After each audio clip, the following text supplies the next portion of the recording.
Tom Gross is one of the Spectator's most valued contributors. He's been writing and reporting on the Middle East and on the widespread curse of anti-Semitism in Europe and the West for decades now. We're privileged to have him as a contributor both on Spectator TV and writing for us digitally. But over the weekend, Tom was the victim of a deletion, a cancellation.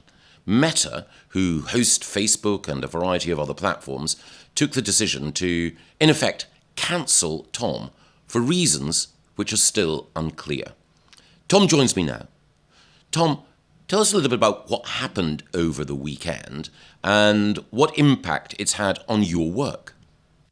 Well, as you know, overnight between Saturday and Sunday, the Assad regime in Syria was overthrown.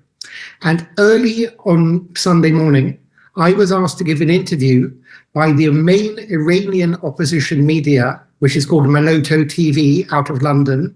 They have more than 15 million followers just on Facebook and more on Instagram, just on Instagram, and more on X and Telegram and so on. In other words, and most of them are inside Iran, it's a Farsi, Persian language channel. So in other words, something like 20%, maybe more, of the adult population of Iran follows them. They are the number one Iranian opposition media. They have been targeted in the past by the Islamic regime in Iran, and they have had their own accounts closed down. For example, in the Women Life Freedom protests, where women had removed their hijabs, their videos were all removed by Meta, even though they were watched 10 million times, and these were by pro-democracy liberal activists. In other words, Meta was acting on behalf of the Iranian regime to suppress videos of these protests. Now, Menoto made a huge fuss,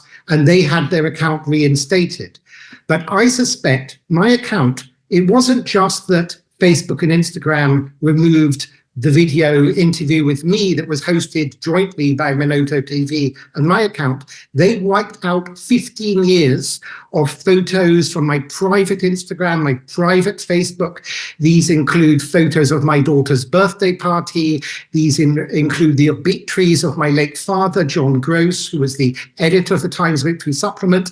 They even removed the tribute in The Spectator by Charles Moore in his column, who's now, of course, chairman of The Spectator, to my father. They also removed obituaries about him that were in The Guardian, The Economist, The New York Times. They removed all my family photos.